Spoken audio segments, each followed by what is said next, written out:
Baik, kita lanjutkan untuk materi selanjutnya mengenai kajian estetik formalistik. Nah, menurut Feldman ya, tadi kita sudah membagi menjadi 4 ini.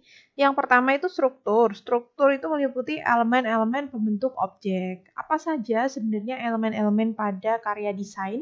Anda tentunya sudah belajar ya di mata kuliah Nirmana.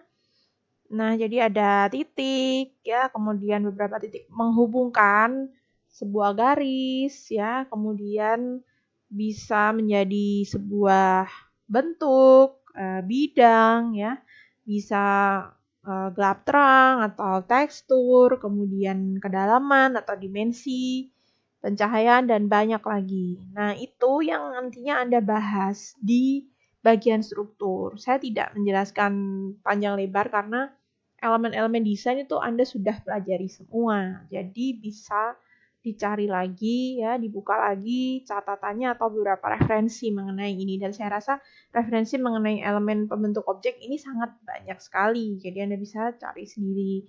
Kemudian untuk fungsi itu ada fungsi personal. Maksudnya adalah sebuah karya desain itu diciptakan memang benar-benar untuk fungsi personal. Contohnya sebuah desainer menciptakan desain desain tertentu ya untuk sifatnya hanya untuk personal, tidak ada unsur yang lain, misalnya untuk eksistensinya ya atau untuk image-nya dia seperti itu. Kemudian ada fungsi sosial. Contohnya apa? Misalnya di situasi saat ini ketika wabah COVID melanda, banyak desainer yang membuat misalnya poster atau mungkin campaign-campaign ya di berbagai media, misalnya motion graphic, ya animasi untuk supaya orang-orang itu aware terhadap corona, bagaimana menanggulanginya. Kemudian fungsi fisik sebenarnya fungsi yang ada pada karya desain itu sendiri. Nah, jadi masing-masing karya itu pasti punya fungsi kan.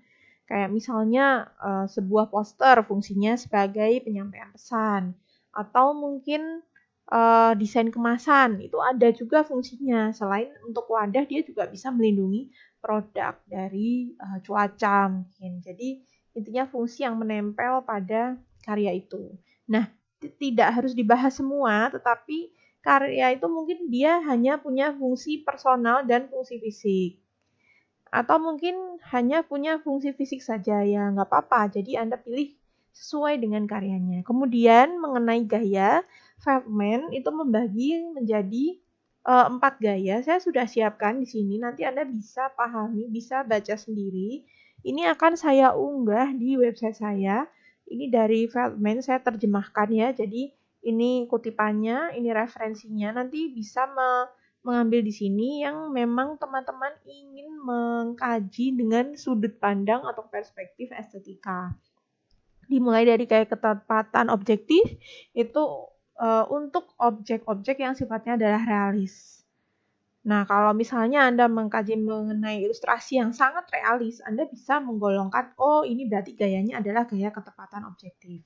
Nah, atau mungkin karya-karya yang lebih ke gaya susunan formal, semacam layout ya, atau mungkin tata letak lah seperti itu. Seperti ini contohnya adalah karya Piet Mondrian. Di sini memang contoh karyanya tidak spesifik ke arah desain, tapi Anda bisa kaitkan itu. Saya rasa ini sangat mudah ya untuk menggolongkan ke dalam sebuah gaya. Ada juga gaya emosi, ini banyak dijumpai kayak ungkapan sedih, ungkapan kemarahan, senang, kartun gitu ya bisa, atau mungkin yang ada unsur distorsinya, jadi kayak karikatur, kartun, itu lebih condong ke arah ini, emosi. Kemudian gaya fantasi itu seperti ini ya contohnya, imajinasi seperti ini. Nah, nanti selanjutnya bahasan yang terakhir itu mengenai makna. Makna itu makna yang relasi ikonik itu kaitannya dengan objek yang sebenarnya. Jadi menyerupai objek yang sebenarnya. Nah,